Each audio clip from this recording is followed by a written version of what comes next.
নমস্কার, আমি বৃষ্টি। কেমন আছো সবাই? আশা করছি সবাই অনেক ভালো আছো, সুস্থ আছো। সবার সুস্থতা কামনা করে আজকে আবারও একটা ভোর ৫টা থেকে ভিডিওটা শুরু করছি। তো ঘুম থেকে উঠেছিলাম আমি ভোর ৫টার সময়, যেহেতু এখন গরমে ঘুম তো একদমই ধরে না। সারা রাত কারেন্ট না থাকলে যা হয় অবস্থা। তো তার জন্যই হচ্ছে ভোর ৫টা থেকে ঘুম থেকে উঠে ঘরের মধ্যে যা যা বাসি ঘরের কাজ ছিল সেগুলো সব কিছু করে জামা কাপড়গুলো ছাদে হচ্ছে তোমার শুকোতে এসেছি। আর দেখবে জামা কাপড়গুলো এত তাড়াতাড়ি পরিমাণে শুকিয়ে যায় যে মনে হয় এই দেবে আর এই উঠাবে এরকমটাই। তো এই যে জামা কাপড়গুলো শুকাচ্ছি, আর আমি একদমই কিন্তু মানে দুপুরবেলা একদমই ছাদের উপরে আসি না, কারণ এই কাঠফাটা গরমে রোদে আর ঘরটা এতটা গরম সে আর কি বলবো। তো যাই হোক, চলো আজকের ভিডিওটা দেখতে থাকো, আশা করছি ভিডিওটা ভালো লাগবে। তো তারপরে কিন্তু সোজা চলে এসেছি, কিন্তু এখানে একটা ডিটেন স্ক্রাব আছে। এই স্ক্রাবটা না আজ থেকে 7 মাস আগে হচ্ছে নিয়েছিলাম, তো বেশ অনেকটা পরিমাণে শেষ হয়ে গেছে, আর কিছুটা বাকি আছে। তো ভাবলাম যে এখন ব্যবহার করেই হচ্ছে তোমার শেষ করে ফেলবো, কারণ আর কয়েকটা দিন মানে কয়েকটা মাস হচ্ছে তোমার এক্সপায়ার ডেটটা আছে তার জন্য। আর দেখতেই পাচ্ছ এটা কিন্তু বেশ অনেকটাই বড়, 500 ml। তো বেশ ভালোই মানে স্ক্রাবটা বডি স্ক্রাবার, তো ভীষণই ভালো। আর বিশেষ করে কি বলো তো, স্কিনটাকে না ভীষণ পরিমাণে স্মুথ করে। তো আর এখন তো একদম ভিজে গেছি, তার জন্য এখন যাব সোজা চান করতে। তো চলো চান টান করে এসে কথা বলছি। ও এখন হচ্ছে চলে এসছে, আমাকে বললো তুমি নিচে আসো, সেই জন্য এখন ফটফট যাচ্ছি।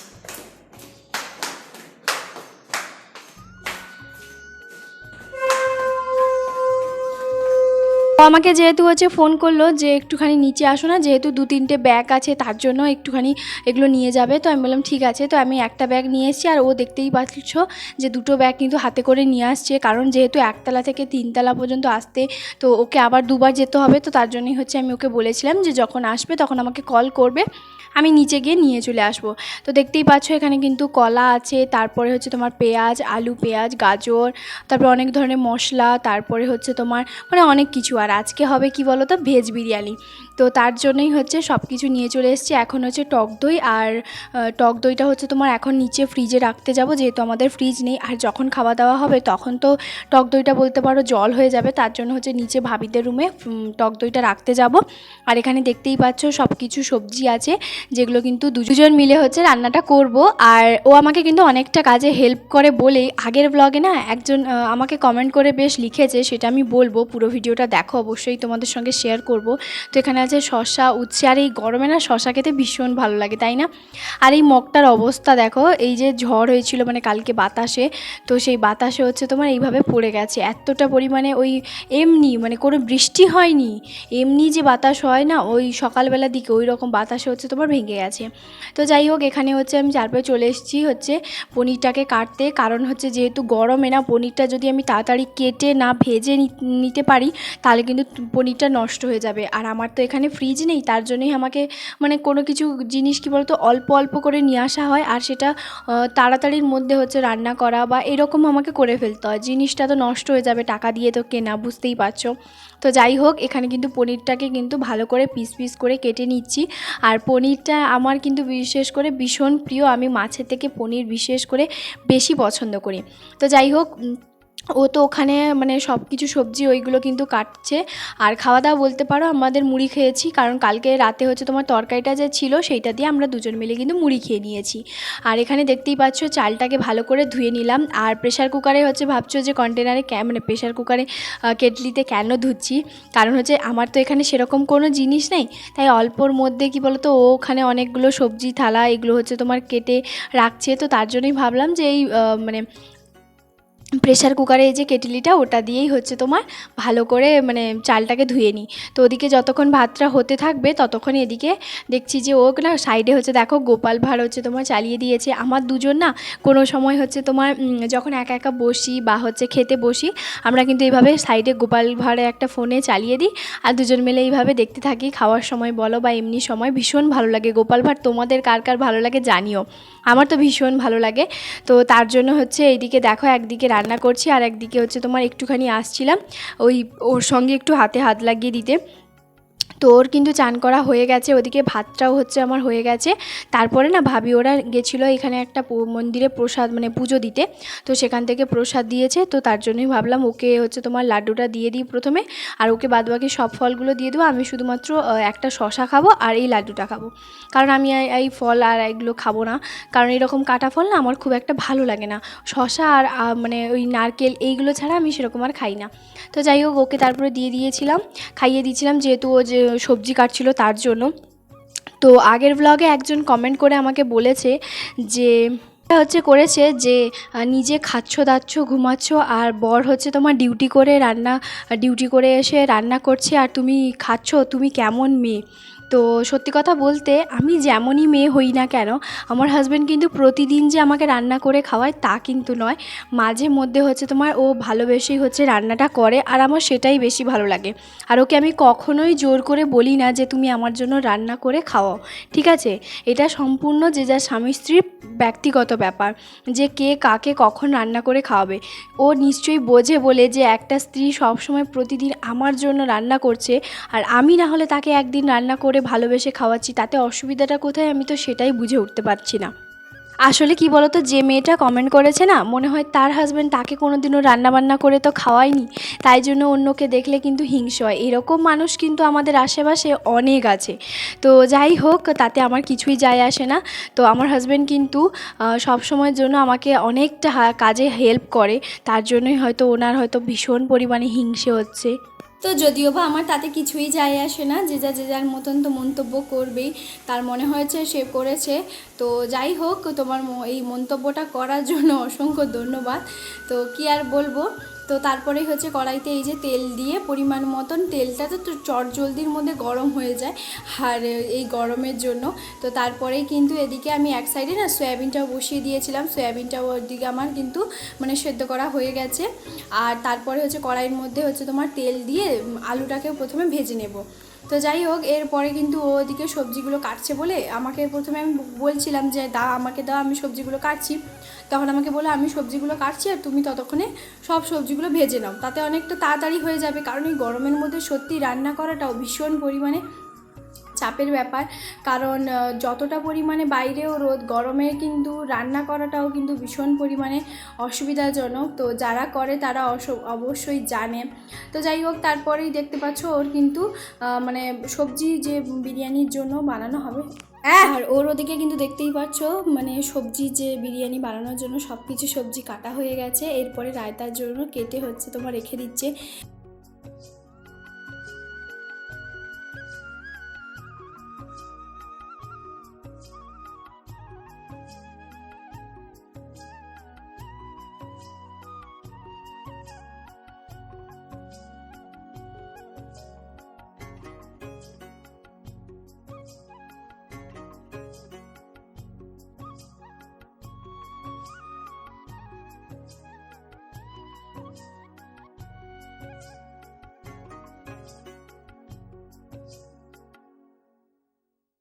আর আমার প্রতিদিনের বলা কথা, তোমাদের আজকের এই ভিডিওটা কেমন লাগছে অবশ্যই কিন্তু কমেন্ট করে জানিও।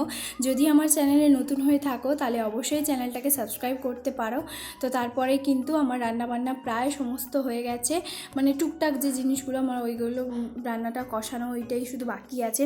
এই গরমে শুধুমাত্র ওই হাতে যে মানে কড়াই ধরা যে কাপড়টা সেটাই শুধুমাত্র ধরতে গেছিলাম, আর এর ফাঁকে ও ভাগ্যিস চলে এসেছিলো, কারণ গ্যাসটা বন্ধ হতে নাকি থেকে গেছিলো। তারপরে বললো যে আমি জানলাটা লাগিয়ে দিই, কারণ ওই জানলাটা যদি এই সময় যদি না লাগানো হয় না, এত গরমে কি আর বলবো। যেহেতু আমরা তিনতলাতে থাকি, একে তো প্রচণ্ড পরিমাণে গরম, আর বিশ্বাস করবে না পাঁকুড়ে 43 ডিগ্রি হচ্ছে তোমার এখন টেম্পারেচার, বলে বোঝাতে পারবো না যে কতটা পরিমাণে গরম, রোদের তাপ। তো তোমাদের ওখানে কত ডিগ্রি তাপমাত্রা অবশ্যই আমাকে জানিও। সব কিছু সুন্দর করে গুছিয়ে রেখে দিয়েছে, দেখো সুন্দরভাবে গুছিয়েছে। দেখো ওইখানে কলা আছে, ধনেপাতা, পেঁয়াজ, আলু, মশলাগুলো রেখেছে, বিনস আছে, উচ্ছে আছে, শসা, গাজর, বিট, আদা, রসুন, ক্যাপসিকাম, পেঁপে, টমেটো, আদা, ওখানে রসুন আছে, কাঁচা লঙ্কা আছে, সজনে ডাঁটা পেছনে আছে, ওর মধ্যে গাজর, শসা মানে রায়তার জন্য যেগুলো লাগে সেগুলো কুচি কুচি করে রেখেছি। এই যে দেখো সুন্দর করে সাজিয়ে গুছিয়ে রেখে দিয়েছে। পাঁকুড়ে হচ্ছে একটাই সমস্যা যে হচ্ছে কারেন্ট থাকে না। সেই কারেন্ট যে থাকে না বলতে পারো সেটা 1-2 ঘন্টা নয়, হতে পারে সারা রাতও একদিন কারেন্ট থাকে না। তারপরের দিন হচ্ছে তোমার দুপুরবেলা যদিও 1-2 ঘন্টা এসেছিলো, তো তারপরে আবার হচ্ছে কারেন্ট চলে গেছে। মানে কি বিরক্ত যে লাগছে সে আর কি বলবো। এখানে যে মানুষগুলো কি করে যে থাকে সেটাই হচ্ছে বলছি, মানে ভাবি। আর মনে হয় যেন এখান থেকে ছুটে কোথাও একটা চলে যায়। সারাদিনে তো 2-3 বার চান করা হচ্ছে, আর সেই চান করার জন্যই হচ্ছে আরও বেশি করে ঠান্ডাটা লাগছে। তো জল এত খাচ্ছি সে আর মানে বলার নয়। প্রতিদিন যেহেতু আমাদের ডাব্বা নেওয়া হয়, তো দুটো ডাব্বা করে হচ্ছে তোমার 40 লিটার জল হচ্ছে তোমার নেওয়া হয়। তো সেই 40 লিটার জল বিশ্বাস করবে না 2 দিনে 3 দিনে শেষ হয়ে যাচ্ছে। মানে এরকমটাই 3 দিনে 2.5 দিনে এরকম শেষ হয়ে যাচ্ছে, কারণ এতটা জল খাওয়া যায়। আমার মনে হয় শীতকালে যে গরমকালে একটু বেশি জল খাওয়া হয়, শীতকালে দেখবে একটু অল্প, সবাই কম জল খায়। তো যাই হোক, এখানে কিন্তু আমার মশলা কষানো হয়ে গেছে। আর এই মশলাটা থেকে এতটা সুন্দর গন্ধ আর এত সুন্দর লাগছিল যে মনে হচ্ছিল মানে রুটি, লুচি, পরোটা এইটার সঙ্গে কিন্তু খেতে জাস্ট দারুণ লাগবে। তো যাই হোক, আমি একটুখানি বেশি করে বানিয়েছি, কারণ বিরিয়ানি আর রায়তা যেহেতু আছে, আর এই তরকারিটা দিয়ে মানে এই তরকারিটা একটুখানি মাখা মাখা হবে, একটুখানি রেখে দেবো।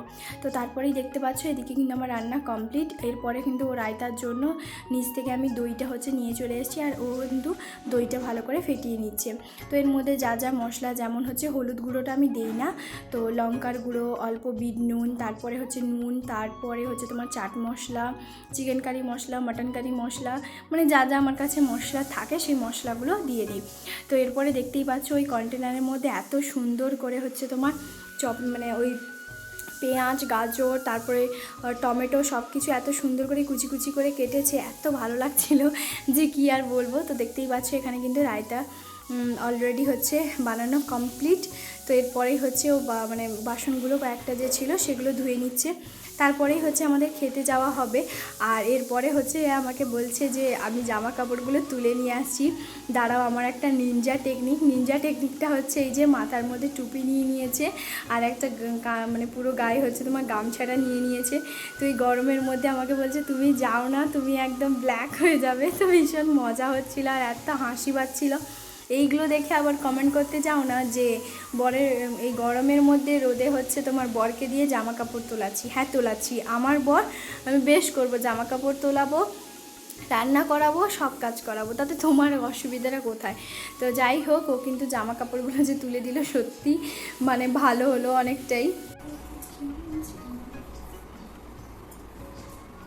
এত গরম, রোদ, পুরো ঘর একদম জানলা দরজা সব বন্ধ করে রাখতে হয়েছে, রোদ একটুও ঢুকতে দেওয়া যাবে না, এমন অবস্থা।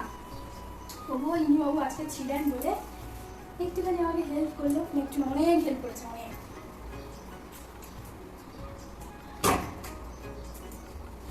এই রোদের মধ্যে আমি কোনোদিনও জামা কাপড় উঠাতে চাই না, আমি একদম বিকেল হলেই জামা কাপড় উঠাতে চাই, নাহলে ও নিজে প্রতিদিন হচ্ছে উঠিয়ে নিয়ে আসে। বেশিরভাগটা আমি বিকেলবেলায় যাই, আমি রোদে গরমে কাঠফাটা বিরক্ত লাগে, সহ্য, গরমকাল বিরক্ত, আমার কাছে গরমকাল মানেই অসহ্য।